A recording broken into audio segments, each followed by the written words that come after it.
나를 부르신 이가 하나님, 나를 보내신 이도 하나님, 나의 나 된 것은 다 하나님 은혜라. 나의 달려갈 길 다가도록 나의 마지막 호흡 다하도록 나로 그 십자가 함께 하시니 나의 나 된 것은 다 하나님 은혜라. 한량없는 은혜, 갚을 길 없는 은혜, 내 삶을 애워싸는 하나님의 은혜. 나 주저함 없이 그 땅을 밟음도 나를 붙드시는 하나님의 은혜.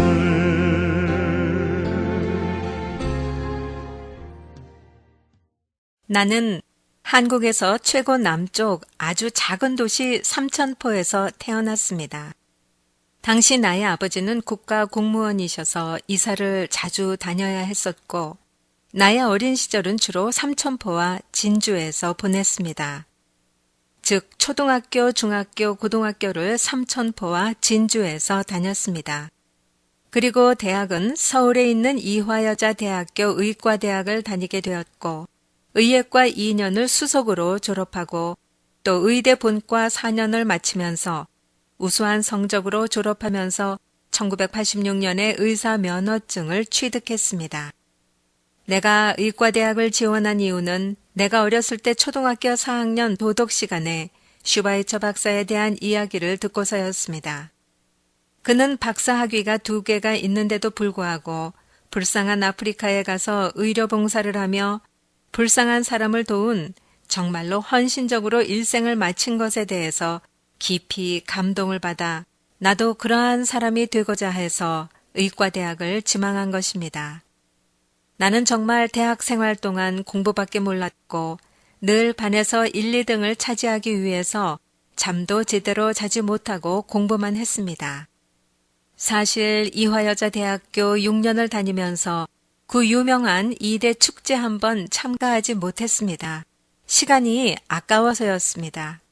그리고 그 당시 나는 두산그룹, 즉 오비맥주로 유명했던 그 회사에서 한국 전역에 걸쳐 2명의 의대생에게 등록금 전액 면제 장학금을 줬는데 나는 그 중에 1명으로 졸업할 때까지 받는 우수 장학생이었습니다. 그런데 본과 3학년 때부터는 동대문에 있었던 2대 대학병원에서 수업을 받는데 그때부터는 하얀 가운을 입은 임상 선생님들이 들어와 가르친 것입니다. 그런데 수업 시간에 들어와 가르치는 교수들마다 그 입에서 자신들도 모르게 돈 하는 것을 보고 실망이 오기 시작했습니다. 그래서 나는 옆에 있는 친구들에게 물어보기 시작했습니다. 한 사람씩 왜 그들이 의과대학을 지망했는지. 그런데 내가 물어본 모든 학생들이 말하는 것은 그냥 부모님이 원해서였습니다. 거의가 다. 의대 졸업하면 돈 많이 벌고 사회에서 존경받는 직업이라 해서 지망했다는 것이었습니다. 아니, 나처럼 도대체 1명도 죽어가는 생명이 불쌍해서 온 자는 아무도 없었습니다. 나는 그때부터 정신이 차려지기 시작했던 것입니다. 아니, 모두가 다 의과대학을 오는 이유가 의사가 되어 불쌍한 병자를 구하려고 온 것이 아니라 돈 많이 벌고 사회에서 존경받는다 하니 왔다는 것입니다. 그래서 나는 내가 의사가 되는 것에 대해서 실망하기 시작했던 것입니다. 거기다가 더더욱 임상 교수들이 교실에 들어와서 가르치는 것은 나를 더 절망하게 만들었던 것입니다. 즉, 응급처치를 가르치는 교수가 들어와서 가르치기를 응급실에 찾아온 환자가 한밤중에 교통사고를 당해서 들어왔을 때 사고로 인하여 뱃속에 핏줄이 터졌던지 안 터졌던지 상관없이, 그들이 가다가 죽든지 말든지 상관없이 그들이 응급 상황에서 써야 하는 기계 등등 그 의료비를 댈 수가 없는 입장이면 그렇게 판단이 되면 돌려보내라는 것이었습니다. 그 당시에 우리나라에는 아직 의료보험이라는 제도가 없어서 응급사고 시 필요한 컴퓨터 촬영은 의료비가 많이 비쌌습니다.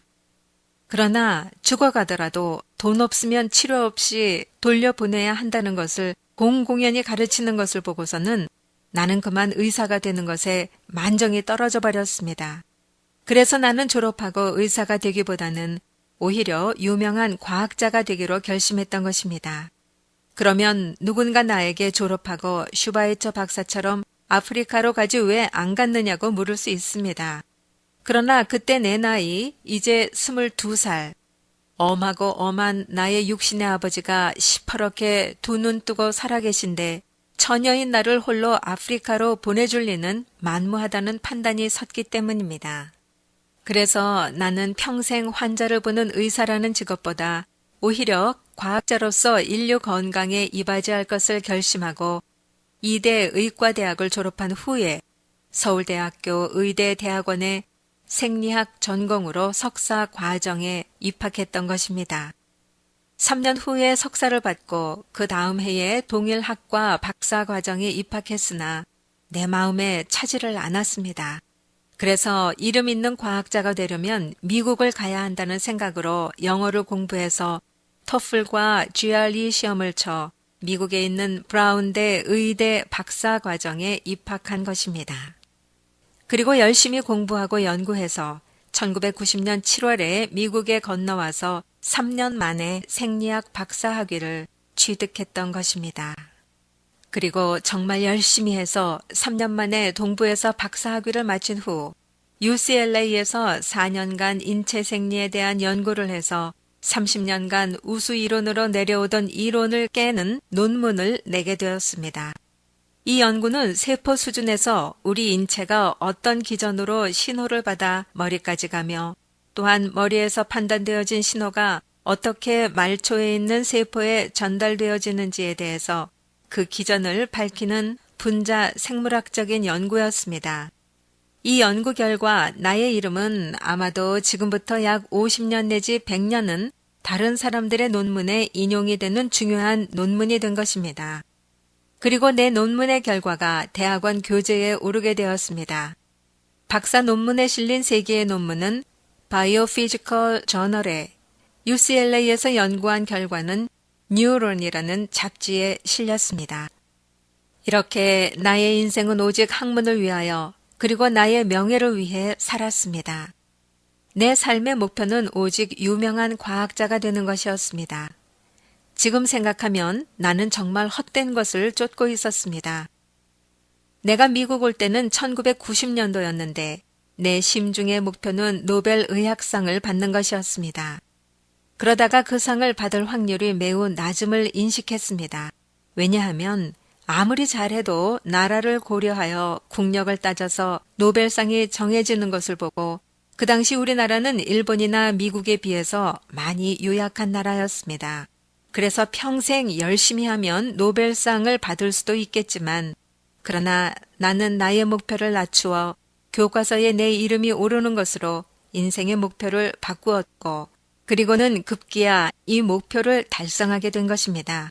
왜냐하면 UCLA에서 한 연구 결과가 30년간 유력하였던 세포의 이론적 원리를 깨버렸기 때문입니다. 나를 보내신 이도 하나님, 나의 나 된 것은 다 하나님.